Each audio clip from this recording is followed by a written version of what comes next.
Buenas tardes, bienvenidos una vez más a los diálogos postcoloniales del post-antillano, que llevamos una serie de programas realizando sobre distintos temas a partir de lo que es hoy Puerto Rico, un país 2 veces colonizado por España y por los americanos, con 2 formas de inclusión, 2 formas de exclusión, 2 procesos de aculturamiento que han producido al hombre y la mujer puertorriqueñas contemporáneos.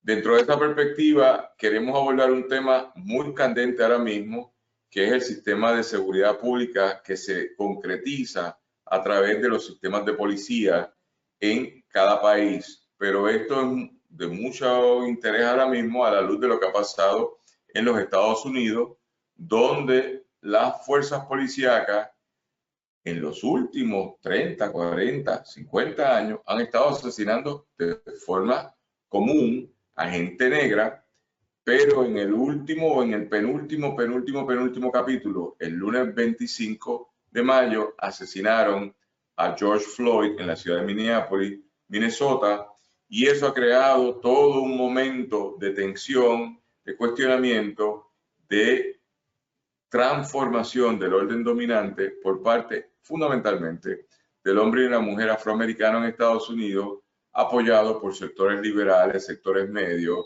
y otros sectores de la inteligencia y del mundo del entretenimiento de Estados Unidos. Pero nosotros lo traemos, no obstante eso, a Puerto Rico y tratamos de pensar esta conversación en función de qué estamos viviendo en este país, donde hemos tenido distintos momentos de represión policíaca. Tal vez el epicentro, el momento más horrible de la represión policíaca es la masacre de Ponce en 1937, que abiertamente un cuerpo de seguridad colonial fue y asesinó a 17 personas civiles que eran parte del Partido Nacionalista y murieron en el fuego cruzado o asesinados por los protestantes. Eso no creo que es relevante en este momento. 2 oficiales de la policía. Pero luego de la masacre de Ponce de 1937, los episodios de represión contra las fuerzas que han cuestionado el orden dominante se han mantenido en este país, y tal vez el momento cumbre del siglo XIX, luego del siglo XX, luego de la masacre de Ponce, fue los asesinatos del Cerro Maravilla en el 1978. Hoy estamos en el año 2020 y han pasado muchos años de distintos eventos, pero en los pasados años, en las protestas del 1 de mayo, hemos visto represión por parte de la policía contra aquellos y aquellas que han cuestionado el orden presente o el orden dominante. Ahora bien, uno puede interpretar la policía de muchas formas y lo puede interpretar desde la historia, desde las narrativas de género, desde las relaciones de poder, desde la relación colonial y desde el entendido de cómo la cultura de la colonialidad, es decir, las formas de dominación invisibles que establece el colonialismo en nosotros, nos llevan a nosotros a ser y a pensar. En el día de hoy, pues tenemos una serie de amistades, gentes queridas, todos destacados, todas destacadas, que van a hablar y van a participar en este proceso. Tenemos por un lado el compañero Félix Cruz, que es historiador, microhistoriador, colaborador del post-antillano y un pensador profundo del entorno boricua, pero también del entorno norteamericano, del cual ha tenido mucha prominencia. Nos acompaña también, que se ha entregado aquí, la profesora y amiga, la doctora Ada Verdejo. Todo el mundo es doctor, todo el mundo es abogado aquí, pero no vamos a darnos tantos títulos. Pero dentro de eso, la compañera Ada Verdejo Carrión, quien es una destacada profesora de educación liberadora, y también una mujer de pluma y palabra contestataria a las relaciones de dominación en pro de la igualdad racial y las distintas subjetividades que han luchado por la igualdad, entre ellas la igualdad de género. De igual forma está la compañera Elisa Figueroa, quien es un ser querido, amiga y también destacada colaboradora de estas luchas por la igualdad racial, de estas luchas de transformación de país, y también una compañera que se ha dedicado al mundo de los recursos humanos. Y finalmente el compañero Ebenezer López Rullol, que es la historia en vida, es la historia viviente, que es un amigo cercano, pero también es un abogado, tiene varias profesiones, pero es abogado y ha sido un abogado militante por muchas acciones, muchas luchas, pero una que le podemos destacar a lo largo de los últimos 50 años ha sido su quehacer en la igualdad racial. Actualmente presidente del Concilio Puertorriqueño contra el Racismo, del cual algunos de ustedes lo siguen en las redes sociales, todos los debates que se han generado. Y este servidor, Daniel Nina, muchas cosas, pero simplemente aquí como editor en jefe del Post Antillano en estos diálogos que estamos viviendo. Así que vamos a hablar con unas limitaciones de tiempo que hoy tenemos por problemas técnicos que tuvimos para empezar la composición, pero le había preguntado yo al compañero Félix, voy a empezar por el orden que los tengo en la pantalla, que habían cosas que me estaban interesando en todo lo que ha pasado. Ya sabemos que mataron a George Floyd, mataron el sábado pasado recientemente a Rashid Brooks en la ciudad de Atlanta, y de repente uno empieza a ver combustión de otra forma en Estados Unidos. Eso es lo que pasa allá. Y acá se dan múltiples manifestaciones en torno a lo que pasa aquí. Pero en ambas hay un eje que es muy interesante, que es el control de la sociedad sobre lo que está pasando. Así que, Félix, con la contribución que tú puedas dar, si nos pudieras decir un poco cómo las formas de poder, sean coloniales o imperiales, podemos tener las dos, van determinando lo que son los procesos de criminalización y de los cuales tenemos que desarrollar herramientas para transformarlas. En la conversación que hemos tenido como de sobremesa aquí, antes de empezar esta grabación, Félix estaba aportando una serie de consideraciones de lo problemático que son las relaciones raciales, las relaciones políticas en un entorno colonial y las relaciones de dominación en un entorno colonial. Si a eso le sumamos que hay una gente que llamamos policía que hace cumplir la ley y me pueden dar un golpe, me pueden dar un tiro, pues la conversación cambia. Así que, ¿cómo tú lo ves, Félix? Tradicionalmente en los Estados Unidos la policía siempre ha sido un cuerpo paramilitar para controlar a los civiles. No se utiliza el ejército como se utiliza en otros países como en América Latina para mantener vigilada y controlada a la población, porque Estados Unidos siempre se ha querido proyectar como un país de igualdad, que le da el beneficio a las personas de poderse expresar. Pero igual que todos los imperios, Estados Unidos tiene unas leyes de mordaza y de represión increíbles. Ahora han salido a la luz pública. En Puerto Rico hemos aprendido el ejemplo de Estados Unidos en términos de utilizar la policía para reprimir a lo que nosotros llamamos los grupos minoritarios, los grupos de izquierda, todo aquel que esté en contra del establishment, de lo que está establecido. Lo hemos visto en los procesos políticos donde se llevan a cabo represiones y se crean leyes para evitar que nosotros podamos expresarnos.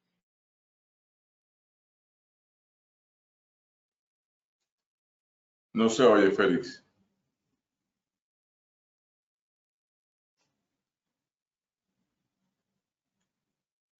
No se oye, no se oye, no se oye, no se oye.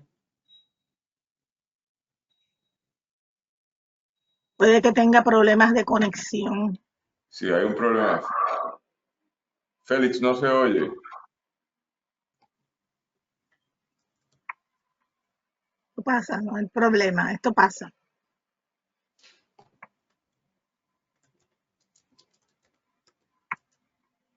Yo lo perdí. Sí,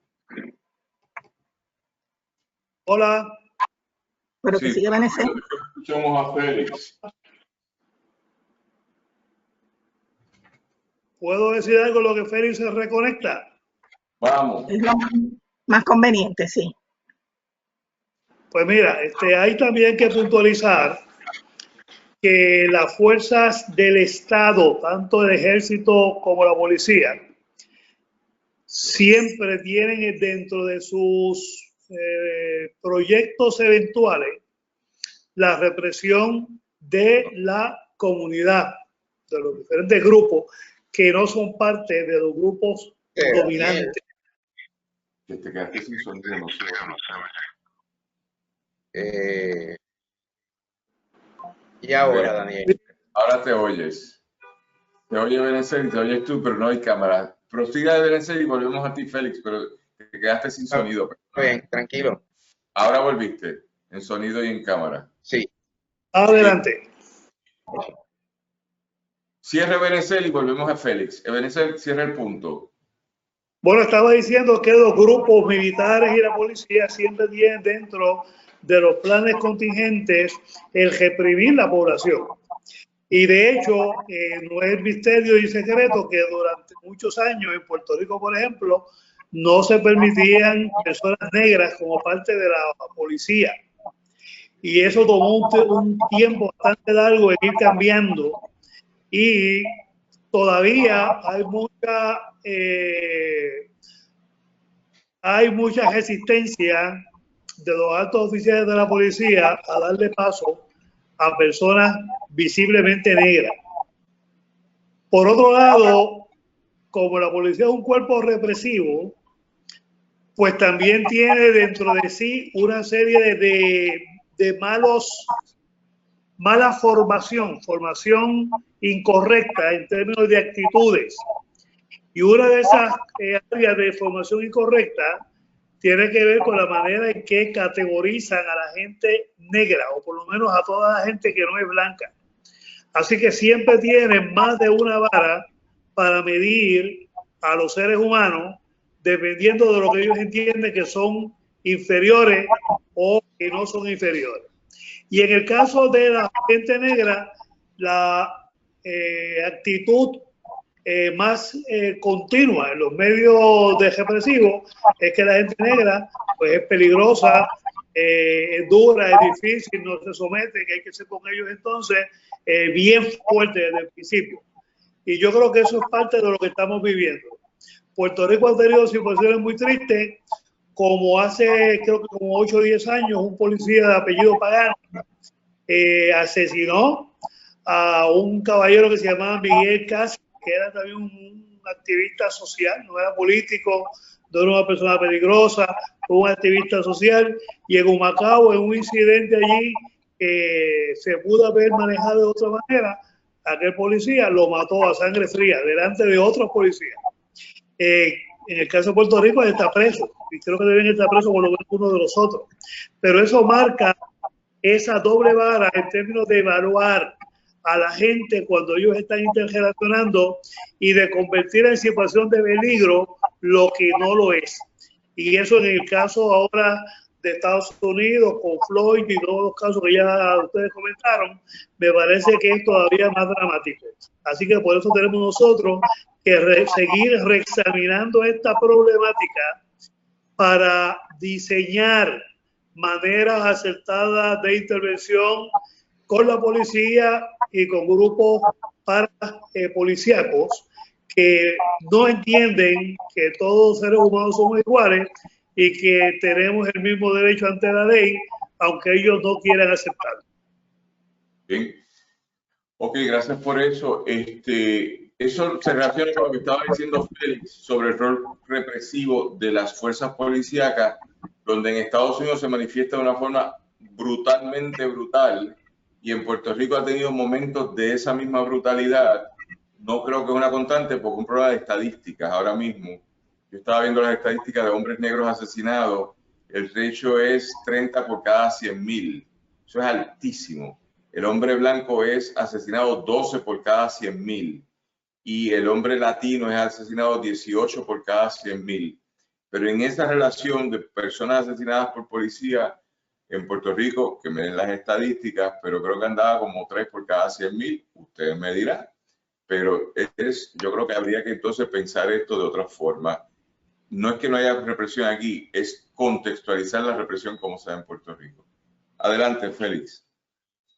La represión existe, Daniel, aquí en Puerto Rico y en Estados Unidos, pero sí quiero dejar claro, lo que hizo el policía cuando asesinó a George Floyd era permitido por la policía en Minnesota, ¿verdad? Hay que entender qué es lo que sucedió en ese momento. O sea, el policía estaba empoderado para ponerle el pie en el cuello a George Floyd y tuvo que George Floyd morir para que la ciudad y el Estado le prohibieran a la policía hacer eso, ¿verdad? sea, hay que entender que en Estados Unidos la policía es un tipo de represión y de control. Es un tipo de ejército comunitario. ¿Qué pasa? Que nosotros en Puerto Rico no vemos la policía como militares, pero en realidad esa es la enseñanza que le dan. Y tienen la función de controlar a las comunidades, lo mismo que hacen en Estados Unidos. Con la diferencia de que aquí se le perdió el respeto hace mucho tiempo a la policía y en Estados Unidos todavía la gente le tiene cierto respeto o temor a la policía porque representa la autoridad. La policía siempre en la historia de Puerto Rico, en el siglo XX y lo que va del siglo XXI, ha tratado de ejercer su poder. Lo que sí es interesante es que a nosotros nos llevan a una reforma de la policía para sensibilizar a la policía de la colonia, a las necesidades de la colonia, pero el imperio es ahora que toma acción para sensibilizar la policía a las necesidades de sus comunidades. Existen dos juegos. Vamos a apaciguar la colonia, vamos a mantener la colonia contenta, vamos a evitarnos problemas en la colonia, pero nosotros en la nación vamos a hacer lo que nos dé la gana y como nos dé la gana, ¿verdad? En el caso de Estados Unidos, lo que ha ocurrido es que existe un problema real en Estados Unidos donde la mayoría descendiente de europea se siente amenazada por el crecimiento de las supuestas minorías negras y latinoamericanas y asiáticas. La clase gobernante se ha dejado de reproducir, la reproducción ocurre entre lo que ellos llaman los pueblos de color y temen perder su hegemonía, perder su poder sobre la sociedad. Entonces, eso ha llevado a elegir un presidente que es abiertamente racista, cuyo padre fue arrestado por ser miembro del Ku Klux Klan. Este hombre ha empalantonado a los grupos derechistas y a los grupos racistas del país. Entonces hemos visto unas acciones violentas de parte de estos descendientes de europeos en contra de las minorías. George Floyd fue simplemente una bomba de tiempo que venía acumulándose. Ocurrió en Minnesota, un estado en el centro de la nación, un estado donde este tipo de eventos nunca se había dado. Lo que están viviendo ahora mismo fue lo mismo que vivió New Jersey cuando se destruyó la ciudad de Newark en 1967, ¿verdad? Que mataron a un afroamericano y la gente se tiró a la calle a protestar masivamente. Pero hablamos de la situación de los negros, hablamos de la situación de los afroamericanos, pero nos olvidamos de la historia de los puertorriqueños. Yo vengo de Estados Unidos, yo vengo a Puerto Rico y conozco la historia de los puertorriqueños. Nosotros también hemos sido asesinados. La gente aquí no sabe que en el estado de New Jersey, por ejemplo, los puertorriqueños tuvieron que tomar la ciudad de Paterson, la alcaldía, y amenazar al alcalde para tener derechos en la ciudad. En la misma ciudad de Newark hubo 2 puertorriqueños que fueron asesinados y la comunidad puertorriqueña se tiró a la calle y quemó edificios en la ciudad de Newark junto con los afroamericanos para defender y exigir sus derechos. El problema de nosotros como nación es que estamos divididos y desconocemos la verdadera historia de la nación puertorriqueña. Puerto Rico se ha beneficiado de las luchas raciales de los puertorriqueños en los Estados Unidos, pero se niega a reconocer esos héroes y heroínas que nos han dado a nosotros la supuesta libertad que tenemos en la colonia y los beneficios que recibimos en la colonia, porque nosotros recibimos Medicaid, recibimos becas por esas luchas de esos puertorriqueños. La represión existe y una forma de represión, que no estamos hablando de la policial, es negarle el derecho a la historia a los pueblos para que se olviden de quiénes son, de dónde vienen y hacia dónde van. Yo quería comentar algo. Pero esa historicidad de particular en Estados Unidos, con sus otros puntos en Puerto Rico, con una relación colonial, es interesante porque eran 22 estados que permiten el kneeling, eso se llama kneeling, que es controlarte con las rodillas sobre tu cuerpo, no solo en el cuello. Por eso es que los otros 2 policías tenían también las rodillas, que es una táctica de control muy horrible que puede estar asociada con la tortura. Eso es lo que Trump ahora cambió, lo que ha hecho un cambio ahora mismo que acaba de prohibirlo, acaba de sugerir que se prohíba a nivel nacional en Estados Unidos. Ahora bien, la historicidad de Puerto Rico es interesante y me gustaría escuchar ahora que Ada nos hablara, pero también un poco de las formas de resistencia y sublevación y transformación. Porque decías tú ahorita en la sobremesa, que yo tengo una, y también está diciendo Félix, yo vengo de una colonia muy adelantada, porque en unas cosas mi colonia es más adelantada que el imperio, y eso está quedando claro ahora mismo. Esta colonia tiene demasiadas cosas mucho más adelantadas que el imperio. Pero en lo que es la represión, el imperio es muy represivo y nosotros hemos sido represivos.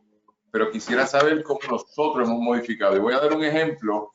Yo estaba buscando estadísticas hoy sobre tasas de criminalidad en Puerto Rico, asesinatos para mujeres, para seres humanos en general, y lo que tiene que ver asesinatos a mano de policía.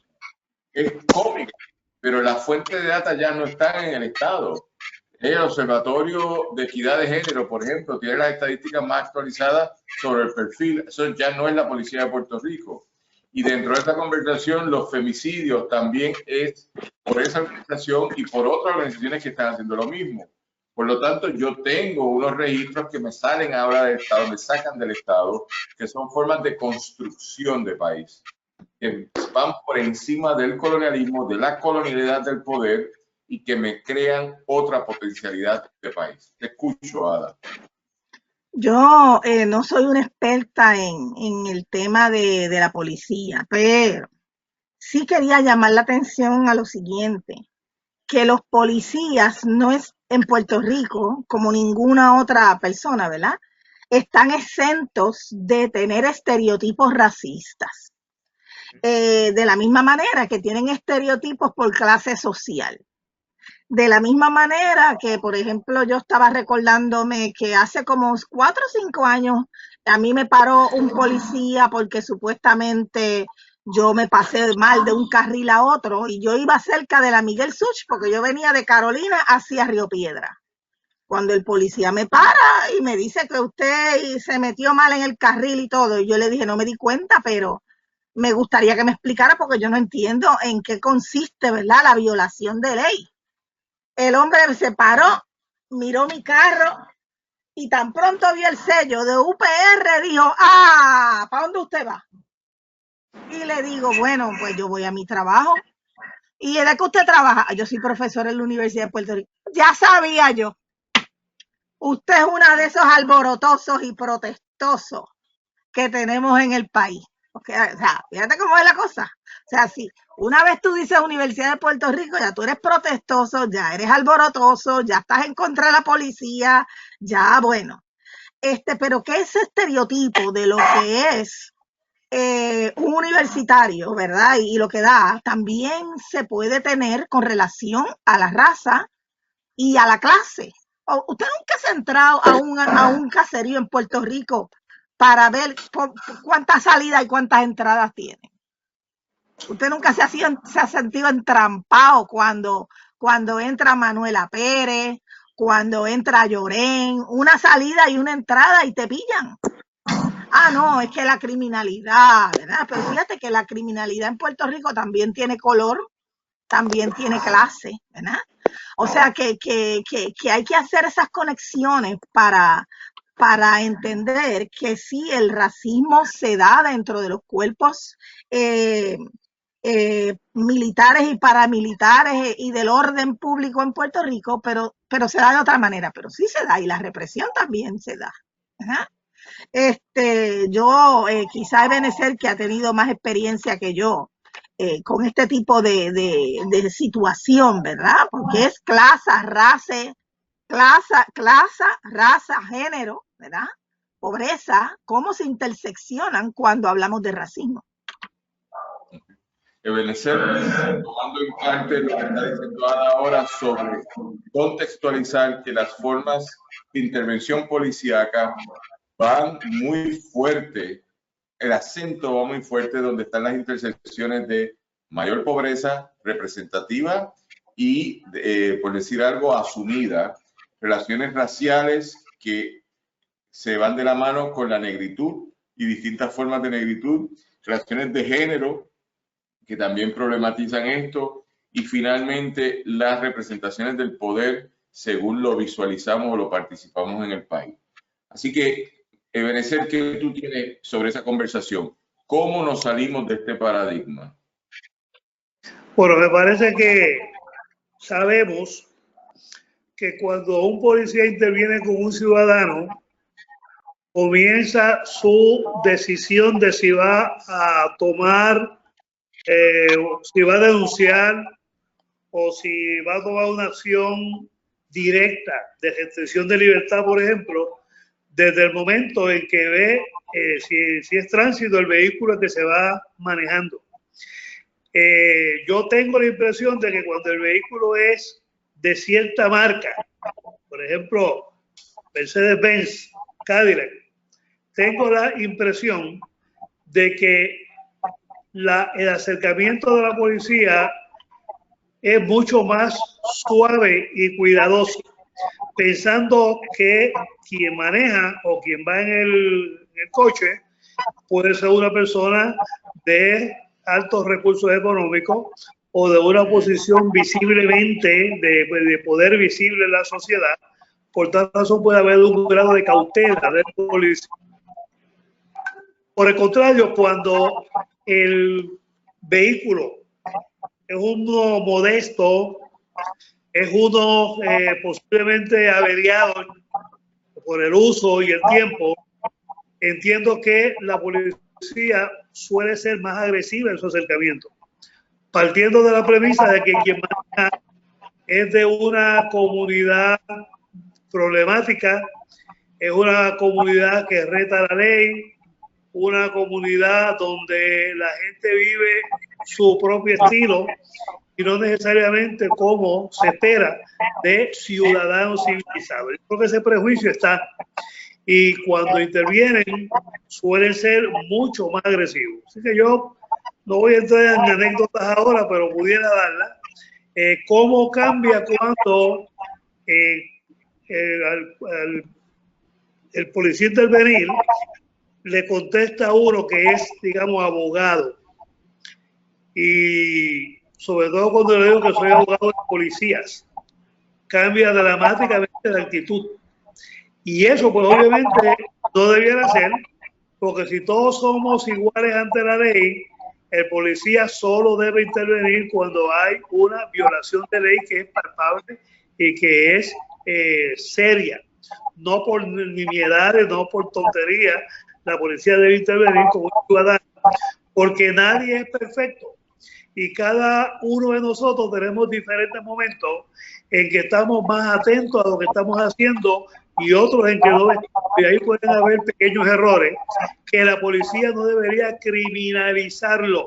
Lo que debería sería intervenir con el ciudadano para concienciarlo de la situación y ayudarlo a salir de la situación que el policía notó. Pero yo creo que a la medida en que la policía tiene una actitud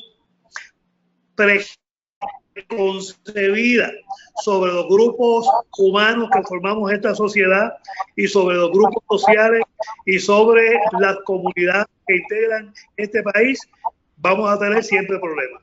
Porque aún si ese policía viene de una barriada y sus padres fueron obreros, y aún si ese policía careció en la niñez de muchos elementos que debió haber tenido, una vez es policía, la formación que le dan es realmente ajena a los derechos civiles.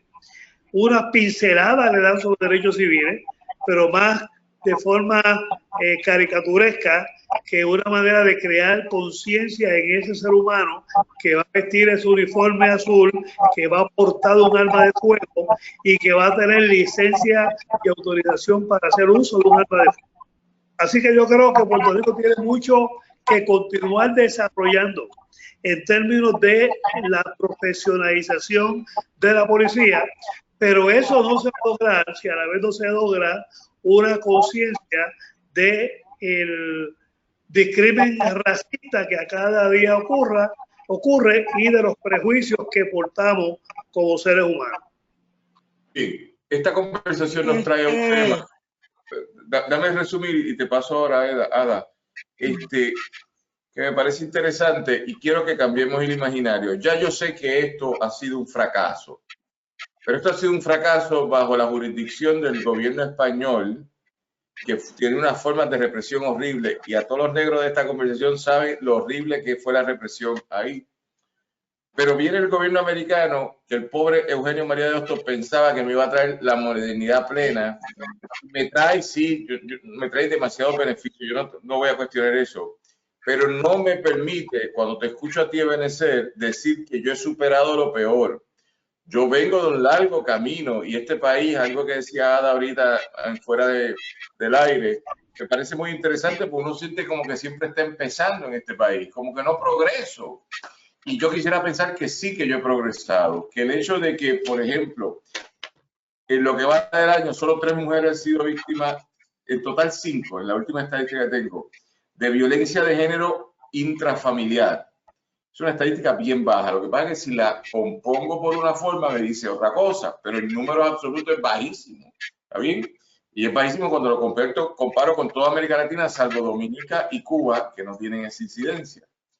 Pero yo quisiera que imagináramos cuál es el imaginario de un país que no tuviera que ser colonia, que pudiera haber roto con Estados Unidos, que pudiera haber roto con los españoles, que supera esa forma de relaciones culturales de control y dominación. Y esto lo traigo para escucharte, Ada, porque creo que lo que ha estado en juego en estas semanas de protesta, no sé si ustedes han puesto atención, es que estamos en un tipo de rompimiento que es contra las formas de la modernidad, donde estamos forzando en Puerto Rico, por todas las esquinas, que hay una pluralidad de muchas cosas, de lo que es nuestro entendido de la mujer, si es trans o es mujer biológica, de lo que es nuestro entendido de las relaciones raciales, qué es el negro, de nuestro entendido de las relaciones de poder, qué es el poder y cuál es la democracia en relación a ese poder. Entonces, en esta consideración, y ahí te escucho ahora, Ada, ¿dónde estamos ahora para presentarnos como un país que sea otra cosa? Porque el país que ellos me han dado no nos satisface. ¿Qué otro país podríamos hacer? Ada. ¿Y cómo Bueno, hacerlo? yo, ¿sabes? Voy a hacer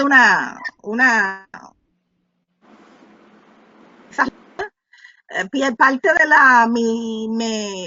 de mi interés toda la vida ha sido por la educación antirracista, ¿verdad? Pensando que la educación es formal, es informal, es en el hogar, es en la comunidad, es en la escuela, ¿verdad? Pero parte de la raíz que tenemos que trabajar, y estamos hablando de la policía, es el prejuicio, ¿verdad? ¿Y qué significa prejuzgar? Tú llegar a conclusiones sin saber, tener ideas preconcebidas de quién es blanco o de quién es negro, de como dice Ebenezer, si ando en un BM o ando en un Toyota. Pero yo voy a ser bien dramática aquí. Mira, yo tengo un turbante, ¿verdad? Esto es una bandita.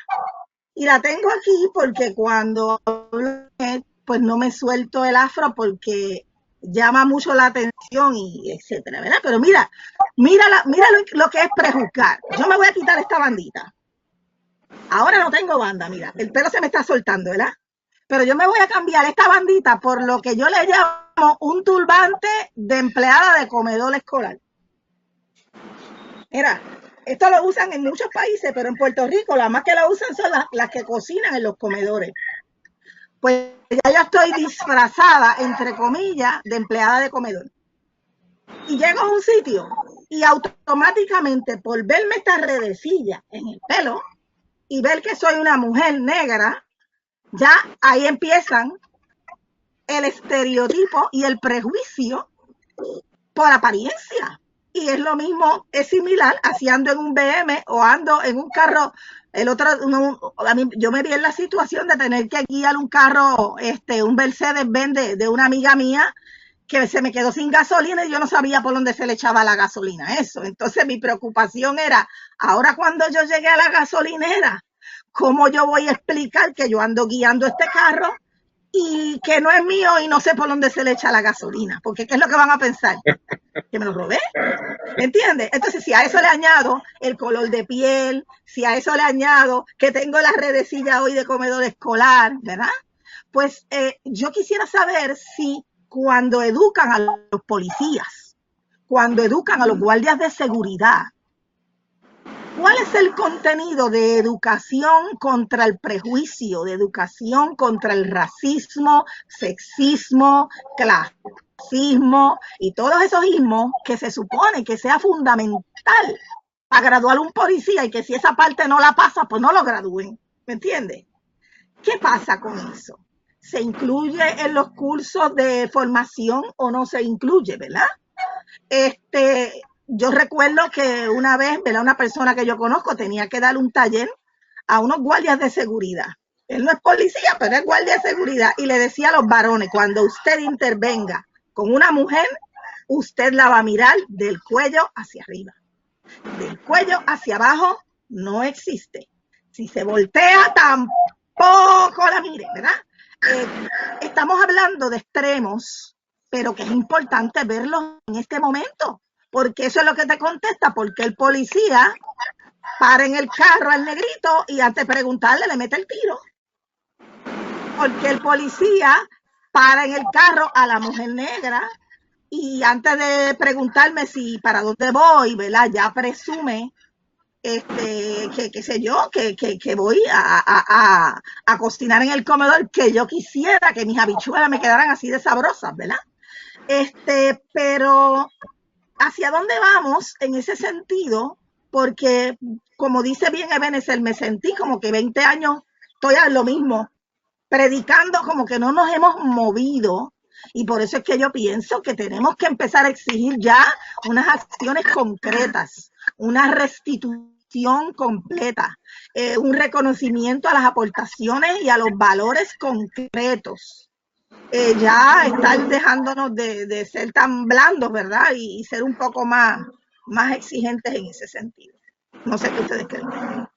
Sí, pues gracias por eso, porque traes un tema que una vez lo abordamos en otro grupo de discusión que eran los hombres negros, 33 hombres negros por Oscar, que es un poco el efecto de los discursos visibles e invisibles del racismo en las modificaciones de comportamiento de uno. Esa idea que tú dices, cuando yo quiero tener el gorrito ese porque me siento mejor, me molesta menos el pelo, lo que sea, ¿entiendes? Y de repente el que me ve me condiciona. Usted es la de mujer del comedor. Cuando es el prejuicio es de él, pero me fuerza un condicionamiento que yo tengo diálogo con él. Así que eso lo traes en una conversación sobre la policía y lo traes entonces a un punto que me parece interesante. ¿Estamos avanzando o estamos donde estábamos hace 20 años atrás? Lo que pasa es que si yo estoy atrasado hoy, yo estoy atrasado por culpa de este régimen político que me ha dejado atrasado. Porque después de los españoles yo estaba atrasado y yo pensaba que había progresado con los americanos y estoy atrasado. Entonces ahí es que yo digo, ¿cuál es la opción? ¿Cuál es el punto de ruptura? Aquí está el compañero Francisco Cabanilla. Saludos, Francisco. ¿Quieres decir algo? ¿Quieres intervenir en el debate? No se oye. No se oye. Hola. No se oye. Ahora, ¿me escuchan? Ahora, vamos a ver ese un momentito. Dime, Francisco, ¿quieres comentar algo? No. Entré tarde, así que los escucho. Sigan ustedes. Ok, dale, Benecer, entonces. Sí, también hay que añadir otro fenómeno, es que una vez un ser humano entra a la policía, le toca y le pica la curiosidad y el deseo de cómo ascender. Yo creo que nadie piensa, llegué a la policía o a cualquier trabajo y me voy a quedar en la etapa más simple. Todo el mundo piensa en ascender, porque eso le da prestigio, le da mayor ingreso y le da una autoridad para ejercerla. Y eso lleva a que muchos policías sean extraordinariamente duros pensando que eso le va a hacer un buen récord como policía. Y de ahí a los excesos contra las minorías que ellos consideran que no están al mismo nivel de ellos, pues hay un paso. Incluso el policía puede ser negro, la mujer policía puede ser negra y puede ser extraordinariamente dura con las personas negras, pensando que de esa manera no van a pensar que ella es blandengue o que tiene una comunidad de intereses con las personas negras, que ella quiere asegurarse que se entiende que primero le rinde servicios y lealtad al cuerpo, a la policía, que por tal razón es una persona confiable y que cuando se hable de ascensos, ella es una persona idónea. Y yo creo que ese fenómeno también hay que analizarlo y diseñar maneras de intervenirlo. Es importante que el policía, como todo empleado de gobierno, entienda que los ascensos deben ser según el principio del mérito, pero que el mérito no es excederse en el desempeño de las labores y sobre todo en el uso excesivo de las prebendas que le da ser un policía, entre ellas la fuerza. Yo creo que eso hay que buscar manera de llevarlo a la policía para que esos integrantes lo asimilen y lo puedan tener como parte de sus valores diarios, aún en esta sociedad racista en que vivimos. Bien, pues yo creo que eso nos trae un problema de gerencia. No sé si Elisa quiere comentar algo, pero la gerencia adecuada para una policía. Pero algo que yo quiero, tenemos que ir cerrando en unos minutos, es cómo crear distintos niveles. Un primer nivel es la transformación cultural de las lógicas raciales, racialistas, las racializaciones, las formas de xenofobia, las formas de exclusión basadas en razas o formas de subjetividades, que hay un proceso cultural que esta coyuntura nos ha abierto para desatar un nuevo momento de cuestionamiento y transformación. Yo creo que el movimiento feminista ha adelantado mucho en unas conversaciones de igualdad, la ha llevado a un punto límite, pero ahora el movimiento de la igualdad racial debería ser lo mismo con las múltiples voces. Pero luego, enfocado esto en el cuerpo policíaco, que Benecer trae un problema que es real, cómo yo implemento esto en arroz y habichuela, cómo uno hace una gerencia. Y eso va de la mano entonces de que el sujeto ciudadano común, el hombre y la mujer de a pie, cuando camine, no se sienta porque está en una sociedad donde el discrimen en las distintas estructuras de poder que terminan en la calle cuando usted está caminando, han sido normalizadas a partir de la igualdad. Hoy están normalizadas a partir de la desigualdad y el discrimen. Hay que revertir eso. Donde puedo coincidir en parte es que uno dice, caramba, yo siento que la conversación está empezando, pero tampoco está empezando del todo. Volvamos a la descripción. De los 5 escritores y escritoras laureados más importantes del país ahora mismo, todas menos uno son negros, de 5. 4 son negros y una no lo es. Así que yo lo que creo que uno tiene que empezar a discutir qué ha pasado en un país que también ha tenido muchos cambios. Así que para concluir, me gustaría que en 30 segundos, Félix, tú nos pudieras decir una apuesta de futuro. Para que todo el mundo... Yo creo, y para concluir, nosotros tenemos un problema cultural que se llama servilismo. Mientras nosotros querramos agradar a otros, no vamos a resolver nuestros problemas internos. Esto no es cuestión de a quién yo le caigo bien ni cómo yo le caigo bien. Aquí es cuestión de justicia, sin importar el color de la epidermis, sin importar el género, sin importar tus gustos.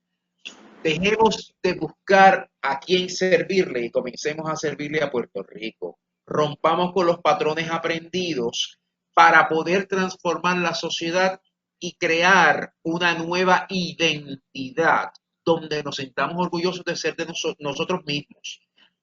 Dentro de ese servilismo está la fuerza del poder. El poder te obliga a servir y utilizan a la policía como los capataces en el cañaveral. Utilizan a nuestra propia gente para obligarnos a nosotros a servirle al imperio. Y ya es hora de cambiar esas técnicas que nos han oprimido durante 120 años. Gracias, Félix. Ada. Yo estoy de acuerdo con Félix completamente. Creo que debemos ser más afirmativos en términos de lo que vamos a hacer y de lo que vamos a exigir, ¿verdad? Y se puede exigir y demandar de muchas maneras, ¿verdad? Y ciertamente ya no podemos conformarnos con lo que hemos aceptado en los últimos 20 años porque está visto que no ha funcionado, ¿verdad? Así es que debemos abrazar una nueva estrategia de lucha contra todas esas desigualdades. Y si hay que empezar por reclamarle a ese ente que se llama la Policía de Puerto Rico, ¿qué es lo que ustedes están haciendo para lidiar con el abuso de poder? ¿Qué están haciendo para recapacitarse en términos de lo que es respetar los derechos? Y todavía tienen un monitor, y si lo tienen es porque todavía tienen que bregar con eso, ¿verdad? Así es que en qué medida, ¿verdad?, ese tipo de situación se atiende y buscamos una opción que a través ya sea de esta educación formal, esta educación informal y de el ganar aprecio por nuestra identidad como país afrodescendiente, pues vamos a lograr unos cambios mucho más rápidos y mucho más certeros. Muchas gracias, Ada. Ebenezer, por favor. Bueno, a mí me parece que el racismo es un problema vivo, fuerte, dominante, porque es un problema creado por la clase dominante con él agravado por el hecho de que todos estamos envueltos dentro de esa cultura racista. Así que para poder superar esa etapa lúgubre y terrible que tiene la sociedad, todos tenemos que estar alerta cada día, comenzando por nuestro propio comportamiento y actitudes, y en el proceso de identificar en otras personas esas actitudes y comportamientos que es contrario a la dignidad del ser humano, que es contrario al derecho igualitario que todos invocamos y queremos tener, y que es contrario a la sociedad de paz y de suficiencia que deseamos tener. Así que yo creo que es un problema altamente retante que nos reclama que pongamos lo mejor de nosotros en buscar soluciones que sabemos que son a corto plazo, pero que hay que insistir en formas de detener toda esa violencia institucionalizada que hay contra las personas negras en Puerto Rico. Bueno, con esa nota entonces, antes que nada, darle las gracias a los compañeros que participaron en este tercer diálogo postcolonial, de repensar lo existente desde una lógica distinta y de proyectarnos a futuro de país, pero no bajo formas de colonialismo que me han producido este país. No podemos seguir una forma de colonialismo, sea americana o española, que me han producido este país y que tal vez, retomando lo que han dicho ustedes, no nos ha permitido ni avanzar. Porque puedo traer ejemplos de otros países en América Latina que tienen otros problemas, pero sobre estos temas han avanzado bastante en una serie de consideraciones. Así que yo lo que quisiera es que mi país tuviera la oportunidad para poder avanzar y avanzar sin los lastres que al día de hoy no le ha dejado avanzar. Con esa nota le doy las gracias al compañero Félix Ojeda, a la compañera Ada Verdejo Carrión, al compañero Ebenezer López Rullón y a la compañera Elisa Figueroa y a los que entraron como invitados, Francisco Camarillas y otros. Vamos a seguir dialogando, nos quedan una serie de foros adicionales de este diálogo que nos hemos inventado en el verano para problematizar y repensar y buscar nuevas soluciones, no matizados, sino fuera de la relación colonial, rompiendo con la relación colonial, que es la que en muchas cosas me ha producido este país, que a veces vive en la miseria del alma, del espíritu, de las formas de ser que son urgencia de la libertad. Muchas gracias, hasta la próxima. Gracias. Un abrazo. Hasta luego.